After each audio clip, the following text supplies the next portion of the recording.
नमस्कार। राजस्थान की तमाम फटाफट खबरों में आपका स्वागत है। राजस्थान की खबरों के लिए आपसे निवेदन की यदि आपने हमारे चैनल को सब्सक्राइब नहीं किया तो कृपया करके आपके अपने चैनल को सब्सक्राइब करना ना भूलें। आप सब्सक्राइब करते हैं तो हमें हिम्मत होती है सही और सच्ची खबरें आप तक पहुंचाने की। तो क्या है आज की बड़ी खबर? कांग्रेस सरकार में बने हर कानून को, हर नियमों को, हर बनाए गए उनके फैसलों को रिव्यू करने के लिए सरकार ने कमेटी बना दी है और इसी कमेटी के अंतर्गत कांग्रेस सरकार में बनाए गए जिलों के रिव्यू के लिए भी बनी मंत्रियों की कमेटी ने काम लगभग पूरा कर लिया है। देखना उपचुनाव के बाद है। उपचुनाव के बाद कमेटी सरकार को रिपोर्ट सौंपेगी। सरकार नवंबर में गहलोत राज्य के छोटे जिलों को खत्म करने या बरकरार रखने पर फैसला करेगी। मंत्रियों की कमेटी का भी मानना है कि मापदंडों को पूरा नहीं करने वाले जिलों को मर्ज कर देना चाहिए। रिव्यू कमेटी गहलोत राज्य के छोटे जिलों को खत्म करने की सिफारिश करेगी। देखना यह है कि सिफारिश करेगी या उनको यथावत रखने का प्रयास किया जाएगा, क्योंकि जहां भी जिले खत्म करने का प्रयास किया जाएगा या उन जिलों को खत्म करने की कोशिश की जाएगी, वहां के लोगों की, वहां की जनता किस तरह से उस पर प्रतिक्रिया करती है निर्भर उस पे करेगा। अगर उनको पता होता कि यदि आसान होता तो वो रिव्यू कमेटी पहले ही कर देती और उनको समाप्त करने का प्रयास किया जाता, लेकिन पता है कि जनता में आक्रोश होगा। रिव्यू कमेटी में शामिल कई मंत्रियों ने इस तरह के संकेत दिए। पूर्व आईएएस ललित के पवार कमेटी की रिपोर्ट के आधार पर मंत्रियों ने हर जिले में अपनी राय दी है। जो जिले मापदंड पूरे कर रहे हैं, जहां जनसंख्या और क्षेत्रफल ज्यादा है, लोगों की सुविधा के लिए जिला बनना जरूरी है, उन जिलों को बरकरार रखने की सिफारिश होगी। विधानसभा क्षेत्र जितने इलाके भी जिले बनाए गए हैं, ये है एक अच्छा होता। प्रशासन हर आम आदमी तक पहुंचता है, शासन की हर आदमी पर पकड़ होती है, हर आदमी की शासन पर पकड़ होती है। अब देखना यह है कि क्या होगा रिव्यू कमेटी में। लटकी तलवार गहलोत राज के दौरान बनाए गए छोटे जिलों में जैसे दूदू, सांचौर, गंगापुर सिटी, शाहपुरा और केकड़ी को लेकर सवाल उठे थे।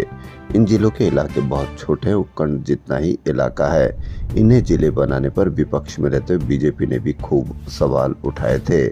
रिव्यू कमेटी में शामिल मंत्रियों ने भी कहा था कि विधानसभा क्षेत्र जितने इलाकों को जिला बना दिया गया, इस हिसाब से 200 जिले बनाने पड़ेंगे।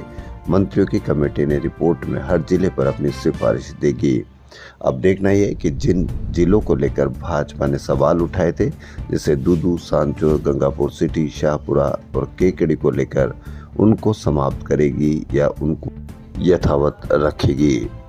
पवार कमेटी ने हर जिले का दौरा कर लोगों और प्रशासनिक अफसरों से बात की। जिला मापदंडों पर कितना खरा उतरता है, जो जिला बना है उसकी जरूरत थी या नहीं, उन सब तथ्यों को शामिल करते हुए फैक्चुअल रिपोर्ट दी है। अब देखना यह है कि फैक्चुअल रिपोर्ट क्या आती है। सीएम भजनलाल शर्मा ने कहा है कि राजस्थान के सरकारी विभागों में खाली पड़े सभी पदों को सरकार भरने का काम करेगी। मैंने अधिकारियों से कहा कि प्रत्येक विभाग में खाली पड़े पदों को निकाले, सरकार उन सभी पदों की वैकेंसी निकालेगी। सीएम शुक्रवार को सांगानेर विधानसभा में दीपावली मिलन समारोह को संबोधित कर रहे थे। उन्होंने कहा कि हमने प्रदेश के युवाओं से वादा किया कि हम 1 साल में 1 लाख और 5 साल में 4 लाख भर्तियां निकालेंगे। हमने जो कहा उसे करके रहेंगे। हमारी कैबिनेट ने 90,000 भर्तियों की मंजूरी दी है, उनकी विज्ञप्ति भी जल्द आने वाली है। सीएम भजनलाल शर्मा ने आगे कहा कि हमने जो चतुर्थ श्रेणी कर्मचारी के 60,000 पदों पर वैकेंसी निकाली है, अगर इन पदों पर 10 साल पहले, 5 साल पहले वैकेंसी निकाल दी जाती तो मजदूर के बेटे को सालों पहले नौकरी मिल जाती। इन्हें भरने की हिम्मत किसी ने नहीं दिखाई। सीएम भजनलाल शर्मा ने कहा कि आने वाले 9, 10 और 11 दिसंबर को राइजिंग राजस्थान है। लोगों ने कहा था कि पहले साल में आप कर रहे हैं। मैंने कहा कि पहले साल इसलिए कर रहे हैं क्योंकि हम काम करना चाहते हैं। चौथी साल और लास्ट में वह लोग करते हैं जो सिर्फ कहना चाहते हैं, करना नहीं चाहते। प्रदेश कांग्रेस अध्यक्ष गोविंद सिंह डोटासरा ने एक बार फिर कृषि मंत्री किरोड़ी लाल मीणा पर निशाना साधा। डोटासरा ने कहा कि टिकट मिलते ही किरोड़ी ने खुद को मंत्री कहना चालू कर दिया है।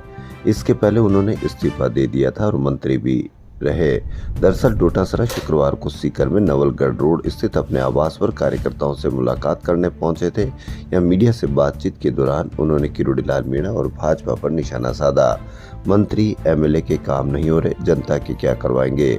डोटासरा ने कहा कि मुख्यमंत्री, मंत्री, विधायक, जनप्रतिनिधियों को कोई पूछ नहीं रहा। ब्यूरोक्रेसी पूरी तरह से हावी है। राजस्थान में दो ही तरह के लोगों के काम हो रहे, या तो ब्यूरोक्रेसी से जिसकी सांठगांठ हो, या दिल्ली से किसी की पर्ची आई हुई हो। हर मंत्री और एमएलए को आप पूछ लीजिए, उनके खुद के काम ही नहीं हो रहे तो जनता के तो क्या काम करवाएंगे। पीसीसी चीफ ने कहा कि कृषि मंत्री ने इस्तीफा देकर 3 महीने तक असमंजस की स्थिति बनाए रखी। इस्तीफा भी दे दिया और मंत्री भी रहे, हूँ भी और नहीं भी। टिकट मिलने के बाद वे जिस तरह से उन्होंने अपने आप को वापस मंत्री कहना चालू कर दिया, ऐसी चीजें वर्तमान में बीजेपी की राजनीति के चरित्र को उजागर करती है कि वह अपने स्वार्थ के लिए काम करते हैं, न कि जनता के स्वार्थ के लिए। गोविंद सिंह डोटासरा ने उपचुनाव पर बोलते हुए कहा कि जिन विधानसभा क्षेत्र में चुनाव होने, वहां नामांकन प्रक्रिया पूरी होने के बाद अब प्रचार चालू हो चुका है। वहां हमने टीमें लगा दी है। हमारे 15-20 सीनियर लीडर हैं, उनकी ड्यूटी लगाई गई है। वे लोग लगातार प्रचार में लगे हुए हैं। 3 नवंबर के बाद प्रचार और तेज हो जाएगा। डोटासरा ने कहा कि पिछले 10 महीने में राजस्थान में बीजेपी सरकार की विफलताएं हैं। वादे करके इन्होंने सत्ता हासिल की थी, लेकिन कोई भी काम नहीं किया। राजस्थान लोक सेवा आयोग ने अधिशासी अधिकारी यानी ईओ ग्रेड 4 भर्ती परीक्षा 2022 को रद्द कर दिया। इस भर्ती में पेपर लीक का खुलासा एक गोपनीय रिपोर्ट से हुआ था। चयनित अभ्यर्थियों की पात्रता जांचने के दौरान ही आरपीएससी के अधिकारियों को शक हो गया था। अभ्यर्थी सामान्य ज्ञान के आसान सवालों का भी जवाब नहीं दे पा रहे थे। 6 अभ्यर्थी तो एक ही गांव के थे। यही कारण है कि शक के आधार पर आरपीएससी के अधिकारियों ने एक पूरी लिस्ट बनाकर एसओजी को भेजी। जब एसओजी ने कड़ी से कड़ी जोड़ी, तब जाकर इस भर्ती परीक्षा में पेपर लीक का खुलासा हुआ। एसओजी के प्रदेश के विभिन्न जिलों में 30 जगहों पर छापामारी कर 28 लोगों को पकड़ा था। उनमें से 17 को गिरफ्तार कर लिया गया।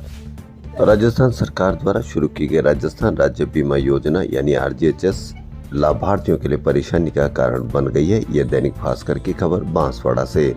आलम यह है कि सरकार की ओर से नियमित भुगतान न किए जाने पर योजना में पंजीकृत तकरीबन बांसवाड़ा के 30 मेडिकल स्टोर में 26 दवा देने से साफ साफ इनकार कर रहे हैं। इससे सबसे बड़ी दिक्कत पेंशनर्स को हो रही है। योजना के तहत दवा न मिलने के कारण लाभार्थियों को अपनी जेब से हर महीने हजारों रुपए की दवाइयां खरीदनी पड़ रही है।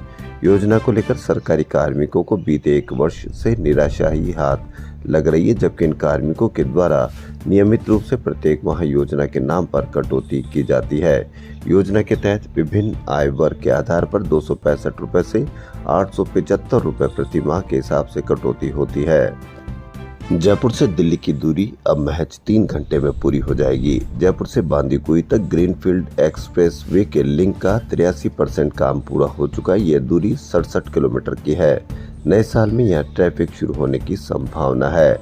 National highway authority of India के अधिकारियों ने उम्मीद जताई है कि ट्रैफिक शुरू होने के बाद जगह जगह लगने वाले जाम से मुक्ति मिलेगी। सवाईमाधोपुर जिले के मल्लारना डूंगर तहसील के भारजा नदी गांव में होने वाली गोवर्धन पूजा को देखने के लिए सैकड़ों लोग जुटते हैं, क्योंकि यहां ट्रैक्टर, 2 पहिया और 4 पहिया वाहनों से गोवर्धन की परिक्रमा लगाई जाती है। जमकर आतिशबाजी होती है। इस पूजा को देखने के लिए बच्चे और महिलाएं छतों पर चढ़ जाते हैं। गांव में मेला जैसा माहौल होता है। समय के साथ साथ हर क्षेत्र में बदलाव देखने को मिलते हैं। खेती के लिए जहां कभी बैल की उपयोगिता थी, अब ट्रैक्टर से खेत जोते जाते हैं। कभी बैलों की पूजा होती थी, अब ट्रैक्टर की पूजा होती है।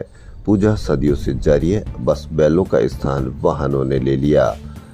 भाजरा नदी गांव में दीपावली के पर्व पर अनोखी गोवर्धन पूजा की जाती है। यहाँ वर्षों पुरानी परंपरा के तहत पूरा गांव सामूहिक गोवर्धन पूजा कर भाईचारे का संदेश देता है। गांव की महिलाओं की ओर से गोबर का बड़े आकार का गोवर्धन बनाया जाता है। उसके बाद शुभ मुहूर्त के अनुसार विधिवत गोवर्धन की पूजा अर्चना की जाती है। दीपावली के पर्व पर हर वर्ष इस गोवर्धन पूजा की परंपरा देखने के लिए आसपास के सैकड़ों लोगों से गांव आते हैं। दीपावली के बाद मौसम में अचानक से बदलाव आया। राजस्थान के सीकर जिले के फतेहपुर में पारा 14 डिग्री सेल्सियस के नीचे चला गया। शुक्रवार को फतेहपुर में पारा 13.9 डिग्री सेल्सियस दर्ज किया गया। जयपुर मौसम केंद्र के अनुसार शुक्रवार को राज्य में मौसम मुख्यतः शुष्क रहा। वहीं दिन में सर्वाधिक अधिकतम तापमान बाड़मेर और वनस्थली में 38.2 डिग्री सेल्सियस दर्ज किया गया। पिछले 2 दिन से राजस्थान में वायु प्रदूषण का स्तर बढ़ गया। राजधानी जयपुर में AQI 328 तक पहुंच चुका है।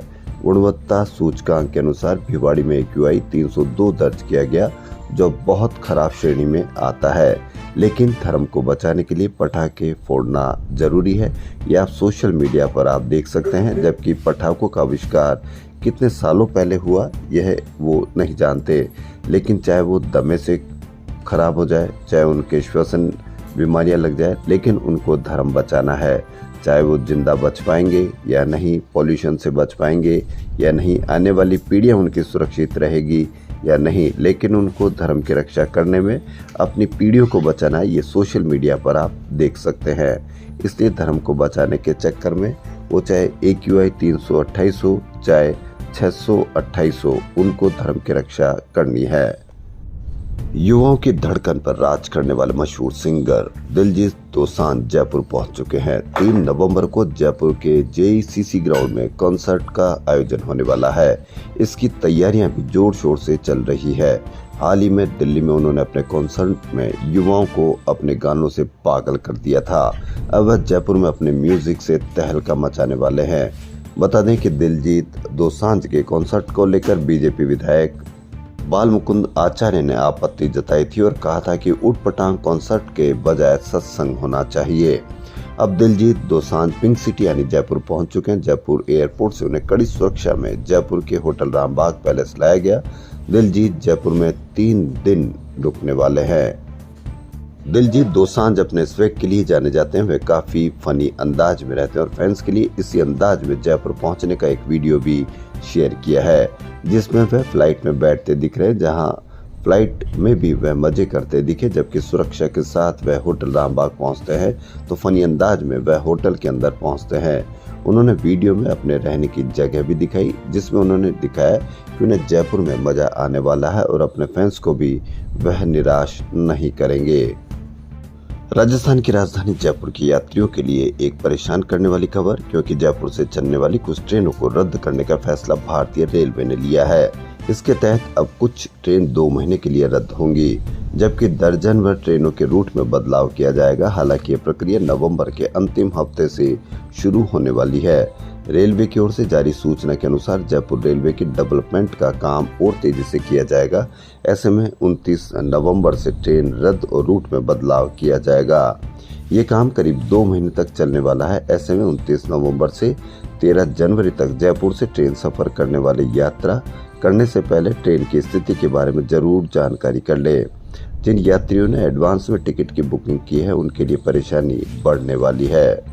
जयपुर रेलवे स्टेशन को विश्व स्तरीय सुविधाओं से लैस करने के लिए 700 करोड़ की लागत से रीडेवलपमेंट का काम चल रहा है। इसके तहत प्लेटफॉर्म नंबर 2 और 3 को एयर कॉन्कोर्स बनाया जा रहा है। इससे यात्रियों को कई अच्छी सुविधाएं मिलने वाली हैं। यहाँ शॉपिंग जोन भी बनाया जा रहा है। राजस्थान में किताबों को लेकर विवाद हो गया। इसके बीच राजस्थान के शिक्षा मंत्री मदन दिलावर ने सभी विवादित किताबों को वापस मंगवा लिया। इसके बाद इस मामले पर शिक्षा मंत्री का बयान भी सामने आया। उन्होंने कहा कि समग्र शिक्षा राजस्थान द्वारा सरकारी स्कूलों के पुस्तकालय में भेजी गई विवादित 2 पुस्तकें अदृश्य लोग लेखक हर्ष मंदर और जीवन की बहार लेखक माधव गाडगिल के चयन को लेकर वर्तमान सरकार की कोई भूमिका नहीं है। इन पुस्तकों का चयन गत कांग्रेस सरकार द्वारा किया गया है। वर्तमान सरकार के कार्यकाल में केवल 2 पुस्तकें जोड़ी गई है। इन पुस्तकों पर डोटासरा ने निशाना साधा था। इस मामले पर सियासत भी शुरू हुई। इससे पहले कांग्रेस प्रदेश अध्यक्ष गोविंद सिंह डोटासरा ने एक्स पर लिखा था कि राजस्थान में शिक्षा के नाम पर नफरत फैलाने, जहर घोलने, अमर्यादित भाषा पढ़ाने का जिम्मेदार कौन है। शिक्षा मंत्री द्वारा अधिकारियों पर दबाव बनाकर जनता की गाड़ी कमाई के 30 करोड़ रुपए से नियमों के विरुद्ध किताबें खरीदकर बच्चों में नफरत फैलाई जा रही है और नैतिक शिक्षा की बजाय अनैतिकता की हदें पार की जा रही है। बॉलीवुड को इस दिवाली पर रिलीज हुई दो बड़ी फिल्मों से बड़ी उम्मीद है। सिंघम अगेन और भूल भुलैया 3 दिवाली के अगले दिन यानी 1 नवंबर को रिलीज हुई। ये दोनों फिल्में दिवाली वीकेंड पर 6000 से ज्यादा स्क्रीन पर रिलीज हुई है। फिल्म उद्योग से जुड़े लोगों को उम्मीद है कि बड़े बजट और बड़े सितारों वाली ये दोनों फिल्में दर्शकों को थिएटर तक खींचने में सफल रहेगी, जिससे बॉलीवुड को इस साल हुए घाटे की थोड़ी भरपाई हो पाएगी। इस वर्ष बड़े सितारों वाली कई फिल्में बॉक्स ऑफिस पर कमाल दिखाने में नाकाम रही है। देश भर में दिवाली का त्योहार धूमधाम से मनाया गया। वहीं दिवाली के बाद से त्योहारों का सिलसिला भी शुरू हो गया है, क्योंकि इसके बाद लगातार कई त्योहार आते हैं। दिवाली के बाद भाई और बहन के अटूट रिश्ते का त्योहार भैया दूज मनाया जाता है। इस साल भाई दूज का त्योहार 3 नवंबर को मनाया जाएगा। इसके लिए तैयारियां शुरू हो गई है। भाई दूज त्योहार की अलग अलग परंपरा होती है, लेकिन उसकी परंपरा कब कहां शुरू हुई उसकी भी एक कहानी की मान्यता है। वैसे तो भाई बहन के रिश्ते के लिए रक्षाबंधन का त्योहार मनाया जाता है, जिसमें भाई बहन अपनी भाई बहन की रक्षा का वादा करता है। लेकिन भैया दूज त्योहार में बहन अपने भाई की लंबी आयु की कामना करती है। ये दोनों ही त्योहार भाई बहन के रिश्ते के लिए काफी महत्वपूर्ण है। हिंदू धर्म के भैया दूज मनाने की अलग अलग परंपरा है, लेकिन सभी परंपराओं में एक चीज सामान्य है कि ये भैया दूज का त्योहार भाई बहन के बीच के रिश्तों को अटूट बनाता है। इस पर्व में खास बात यह है कि जब तक बहन भाई को तिलक नहीं करती वह भोजन ग्रहण नहीं करती है। कहा जाता है कि जब तिलक एक बार हो जाता है तो बहन अपने भाई को मिठाई खिलाकर फिर कुछ ग्रहण करती है। बहन अपने हाथों से अपने भाई के लिए उनकी पसंद का विशेष भोजन भी तैयार करती है। भैया दूज के दिन भाई अपनी बहन को उपहार के तौर पर कपड़े, गहने व अन्य चीजें भी गिफ्ट करता है। राजस्थान की खबरों फिलहाल इतने ही। यदि आपको हमारा चैनल पसंद आए तो लाइक, सब्सक्राइब और शेयर अवश्य करें। धन्यवाद।